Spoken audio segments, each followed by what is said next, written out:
DIY tayo ngayon. Gagawa tayo ng kahan ito, yung ating nabiling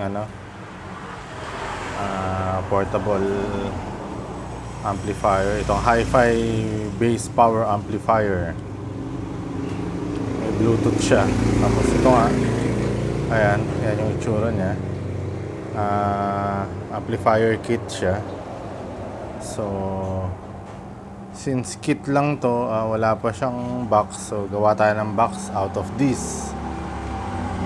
So ito ngayon, meron tayong mga reta-retasong mga kahoy na mga napagputulan lang ng mga kung ano-anong ginawa dito sa aming bahay. Tapos ayan plywood. So eto, siguro naman makakagawa naman tayo ng hindi man maganda o hindi man ganun kaganda, pero magiging presentable naman. So tara, first of all, ang gagawin ko muna, magsusukat-sukat ako dito. Sukatin ko kung paano magiging sukat ng pinaka case, tapos magpuputol-putol na tayo dito sa mga tabla at saka itong plywood.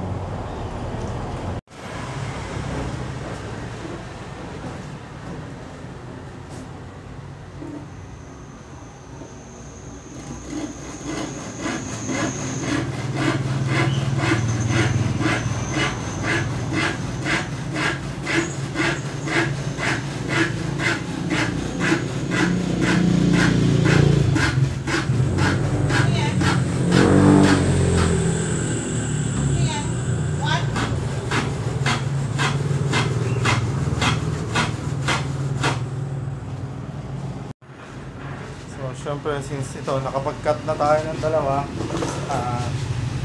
ihain muna natin para kumikinis.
A few moments later. So ito, nagawa na natin siya. Ayan. Binutasan ko na rin dito para maging singawan niya. Dahil syempre, electronic ano pa rin, electronic device pa rin siya, electronic equipment. So umiinit pa rin. Kaya kahit pa paano, kailangan may singawan. So ayan, ginawa na natin ang singawan. Hindi naman siguro kailangan masyadong maraming butas, and then at the same time pati sa likod. So just enough lang na na makahinga lang siya. And then ito nga, ayan, dito natin lalagay yung pinakamukha niya. So ito na siya, almost done. Konting painting lang siguro gagawin ko, pintahan ko pa siya para maging presentable naman. So ayun, after that sasalpak ko na, and then yun, siya na siya. Later. Ito na yung kinalabasan nung napinturahan na natin siya. So ayan, kahit pa paano naman medyo naging presentable na. Siguro yung iba nagtataka bakit kulay metal gray yung ginamit kong pintura. Ano kasi to, yung resources natin na available, yun lang yung ginagamit ko. Kumbaga, tipid tips. Hindi natin kailangan bumili. Actually yun naman yung purpose ko dito, kasi pinapakita ko sa inyo na hindi lahat ng bagay kailangan nating bumili para makagawa tayo ng ating mga projects o makapag-DIY. Actually, kaya nga tinawag din ko minsan na DIY, kasi kung ano yung available na mga resources, yun yung ginagamit. So, eto, yan, pinapatuyo ko na lang siya ng gusto. And then after nyan, pagka napatuyo na natin, sasalpak ko na yung Bluetooth amplifier kit. Nakakapagtaka nga, di ba? Liit lang, pero maganda naman siya. Hindi naman kasi talaga pang babaran, kumbaga may magamit lang na maayos-ayos naman tumunog. So ayun, pagka nabuo ko na, ikukunan pa rin natin mamaya. A little longer than a few minutes later. Ito na yung ating final product. So yan yung naging itsura. Naisalpak ko na. And then sa likod, pinadaan natin, ayan, yung para sa speaker terminals. Yan yung dalawang kable na yan yung sa speaker. So eto, nakatapos na naman tayo ng ating DIY project. Simple, pero kahit pa paano presentable naman. Ayan, so may video na ako nito na tinesting ko siya. Okay na siya. So ito na lang, hanggang dito na lang tong yung video ko regarding dito sa paggawa nitong itong casing nitong ating Bluetooth amplifier kit. So yan, salamat sa mga nanood hanggang dito sa parting huli, and sana wag kayo magsawa. And ayun, abangan nyo pa yung mga susunod na mga vlogs ko regarding sa ating mga DIY. Maraming salamat.